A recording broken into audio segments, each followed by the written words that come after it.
վերջի նոտաներով մի բան արեք էլի։ Ինչ ա վերջին բանա։ Չէ, դե գնում է, չէ, հրաժեշտի նոտայով ելույթ ունենամ։ Լիպարիտ Դրմեյանը քաշվեց, ամփոփենք։ Քանի սեկտը չեն փակել։ Ինչև է։ Շա լավ գաղափար է միջանոց։ Չենք մտածել դրանից։ Մենք ենք փորը տալիս էլի բոլորին հերթով։ Քանի որ ընդդիմությունը, մասնավորապես Հայաստան դաշինքը, օրինակ, Աղվան Վարդանյանի շատ սկզբունքային քայլերի շնորհիվ փաստացի կարելի ասել զրկվեց այն բարոյական իրավունքից, որ կարող է ձեզ մեղադրել անսկզբունքայնության, խոստումները չկատարելու, նախկինում մի բան ասելու, հետո ուրիշ բան անելու մեջ, այդ սուրբ գործերի մնաց մեր վրա։ Հիմա ես հիշեցնեմ երկու դրվագ։ Հենց հիմա կառավարության դիմաց վարորդական իրավունքի զրկվածները հիշեցնում են, որ դուք ընտրություններից առաջ իրենց խոստանում եք վերականգնել իրենց վարորդական իրավունքները, հավանաբար այդ խոստման շնորհիվ էլ գնացել երևի շատերը ձեր ձայն են տվել ու չեք կատարել ձեր խոստումը։ Երկրորդ վերջին 1 տարվա կատարվածքով օրինակ եթե ասենք վիճակագրություն չեմ անել, բայց բազմաթիվ դեպքեր ենք լսել բանակում, խաղաղ պայմաններում, խաղաղության հաստատված պայմաններում զոհերի սպանությունների մասով։ Ես ուզում եմ ձեզ հիշեցնել, որ երբ որ դուք լրագրող եք, մի այսպիսի հոդված եք գրել, ինչը շատ շոշափեց, քննադատվեց, դուք այսպես սեմացնում եք Վազգեն Սարգսյանի ղեկավարած բանակի դերը ու գրել եք, որ բանակը նվեր մատուցեց զինվորների մայրերին,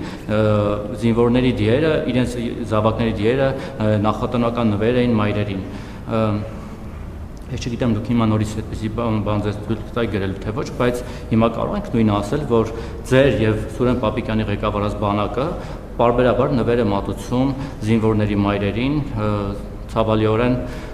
այդ զինվորների դիերի տեսքով։ Ընդ որում այդ զինվորների հարազատների շատերը ձեզ են ձայն տվել,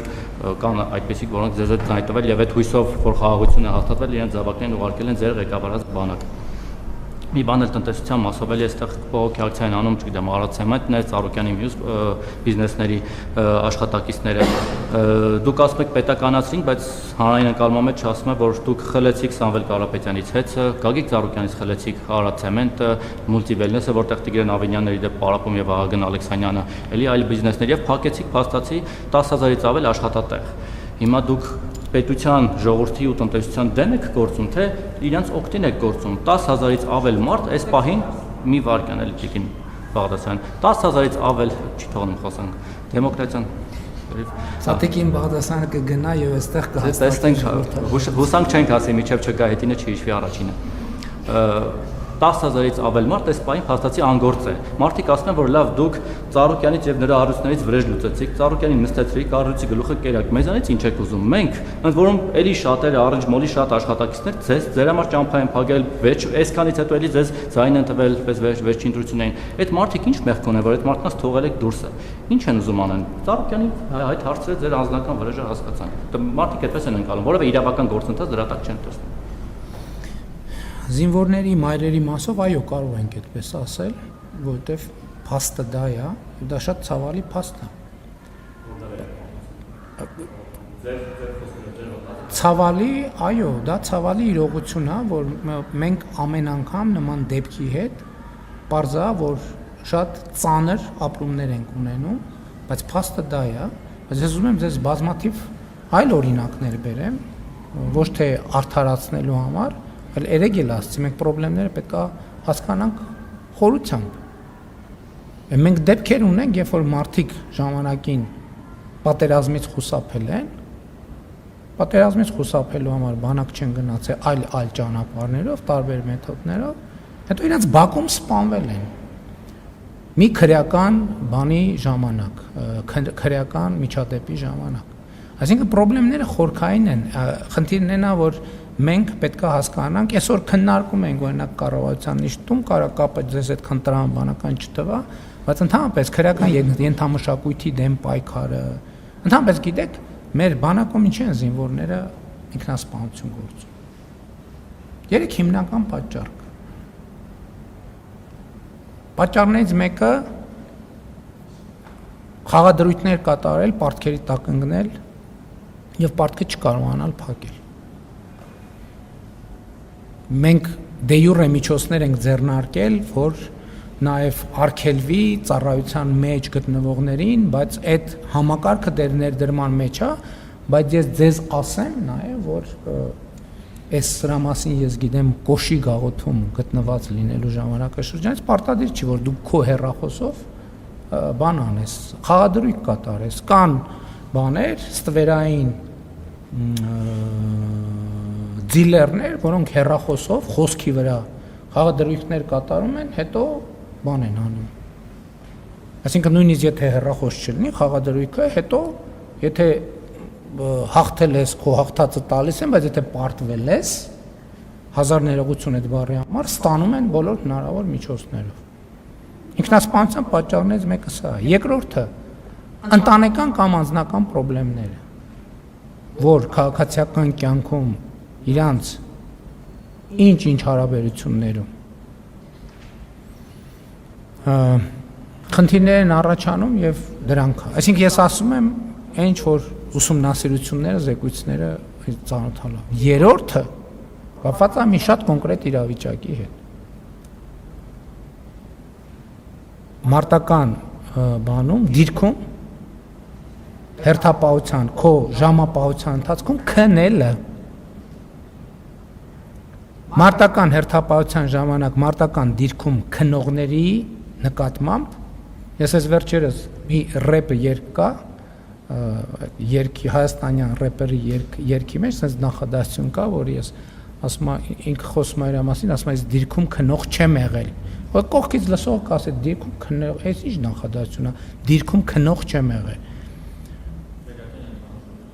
Չքրական հիմա դիրքը հետեւյալն է, որ ասում է դու դիրքը պահում ես, մյուսները հանգստանում են քնում են։ Եթե դիրքապահը քնել է, շակմա վտանգի տակ է դրել մյուսների կյանքը եւ ով որ արձանագրվում է որ դիրքի ժամանակ քնել է, իր նկատմամբ զինվորները դա քրեական ենթամշակութա թե այս դեպքում անվտանգային ինչ որ գերճնշում է, արհամարանքի եւ մեկուսացման են ենթարկում եւ դիրքից իջնելուց հետո տեղի ունենում որոշակի բան մեկուսացում, կղզիացում եւ այլն հոգեբանական ճնշում եւ այլն եւ այսպես շարունակ։ Այս երեքն են բանակում ինքնասպանությունների հիմնական պատճառը։ Եվ ուզում եմ ասել, որ անձնական, այդ որ ասում են քրեական ենթամշակույթ, տեսեք, շատ դեպքերում մենք վերնագիրը դնում ենք, տենց ասում ենք քրեական, չենք խորանում, դա ինչ նշանակում գործնականում հասկանում եք։ Բանակում 85-90% ինքնասպանությունների դեպքերը կապված են այս 3 իրավիճակների հետ։ Ես ունեմ այդ մեղքը, բանակի ղեկավարության վրա պետք չի գցել։ Ես ունեմ այդ մեղքը, որ մինչև հիմա այս խնդրի լուծումը չենք գտել մենք։ Չենք գտել մենք։ Եվ այս է պատճառը, որ մենք մեր ծրագրերում քրեական ենթամշակույթի մասին ենք գրում։ Գրում ենք աշակերտների ֆիզիկական եւ դպրոցներից սկսած ֆիզիկական եւ հոգեբանական պատրաստության անհրաժեշտության մասին, աշխարհայացքի ընդլայնման մասին։ Ի վերջո զինվորը պետքա նաեւ բանը լինի, չէ, հոգեբանորեն ամուր լինի, որ նաեւ կարողանա չքնել, կարողանա հարաբերությունը այնպես լինի, եթե զգա որ չի կարում չքնի, գնա արթնացնի մեկին ասի լսի։ Արի կես ժամով չեմ կարում, աչքս կպնում է։ Դա արդեն քրեական որ փոխօգնության է տրամաբանությունը, ոչ թե մեկուսացման։ Ես նկատի ունեմ վերնագրերը մեծ շատ դեպքերում եւ այդ առումով շնորհակալ եմ հարցի համար, որ հնարավորություն տվեցիք այս մանրամասները բացեմ։ Որտեղ համոզված եմ լրագրողների մի մասը գիտեն ես,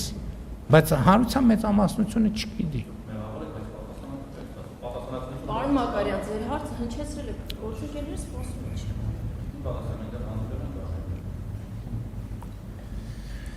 Վարորդական իրավունքների մասով process-ը գնում է, այդտեղ մենակ մի խնդիր կա։ Նրանք, ովքեր վարորդական իրավունքից զրկվել են դատական ակտով, դատարանի օրինական ուժի դատարանի ակտը մտել ուժի մեջ, այդտեղ կառավարությունը չի կարող դատական ակտը վերազանցել։ Մնացածը ստանում են, ես արձագանքներ եմ ստանում, մարդիկ իրենց վարորդականները ստացել են, ովքեր չեն ստացել, ինչ որ սպეციფიկ դեպք կա, բայց իմ կռահմամբ մեծ մասը կապված է նրա հետ, որ իրանք ոչ թե բալերի նվազմամբ են ստացել, այլ բանի, այլ դատարանի օրինական ուժի մեջ մտած վճռով, եւ այդ մարդիկ էլ այն ժամանակ, երբ որ մենք խոսում էինք, ասում են այո, որոշ կատեգորիաների մենք հասկանում ենք, որ չի լինի, հələ ուրիշ բան մենք ես իմ խոստումը ամբողջությամբ կատարված է եւ հիմա ընթացքի մեջ է։ Մի ամիս առաջ ենք, բայց դա չի նշանակում, որ բոլորը պետք է հետ ստանային, դա բացի նրանցից եւ հա ժամկետի խնդիր էլ կա, դա 2020-ից կարծեմ հետոյի մասին է։ Մենք 2013 թվին չենք անդրադառնում, մեկը զրկված է եղել 2013 կամ 14 կամ 17 թվին եւ չենք կարող ուղղակի դե յուրե դատարանի եւ դա մենք կառավարության որոշումներ ընդունելիս այդ մասին ասել ենք, ամեն ինչ պարզ է ազնիվ ինչ որ խոստացել ենք արվում է։ Ոչ մի աշխատատեղ չի փակվել, հիմա նույն Արադ ցեմենտում ընդհատվել էր process-ը, հիմա շարունակվում է, հիմա նաև ժամանակավոր կառավարիչ կնշանակվի, բոլոր տեղերը, որտեղ անհրաժեշտություն կա որոշակի կասեցում, մի քանի օր ինչ որ մի ժամանակաշրջան կբացվեն, կաշխատեն։ Ես կներեք, ես այդքան մանրամասն չեմ տիրապետում նյութին, բայց ես կարող եմ վստահ ասել, որ մեր նպատակը աշխատատեղեր փակելը չի։ Ի վերջո, ես հիշում եմ նաև, կներեք, մարզահամերգային համալիրում ասուլիս էի անում, նույն ձևի լրագրողները հարց են տալիս, ասում եք, էս թալանը հետ կբերեք, այն թալանը։ Ես նախընտրական շրջանում խոստացել եմ, չէ՞ մարդկանց, որ այդ թալանածը հետ է բերվելու։ Հիմա հետ է բերվում։ Որովհետև 8-9 տարի հետո ինստիտուտներ են ձևավորվել պետական, ինստիտուտներ են ձևավորվել եւ process-ներ են գնացել, իմիջիայլոց, որ ասում են ընտրություններից հետո, այս բոլոր գործերը, որոնք քննվում են, դրանք ապօրինի գույքի բռնագանձման հետ կապված գործերը, վարույթները սկսվել են 2 տարի առաջ։ Եվ 2 տարի ոչ թե ձգձգվել է, ինքը համադրական դատարանի որոշում ա եղել այդ ընթացքում, իրավագիտական պրակտիկայի հաստատում ա եղել այդ ընթացքում, ոչ մի բան ոչ արագացվել է, ոչ էլ դանդաղացվել է կիրառման իմաստով։ Ես համաձայն եմ, ես ինքս էլ արտահայտվել եմ, որ ինստիտուտների ստեղծումը գուցե ավելի դանդաղ ա եղել, քան կարելի էր անել։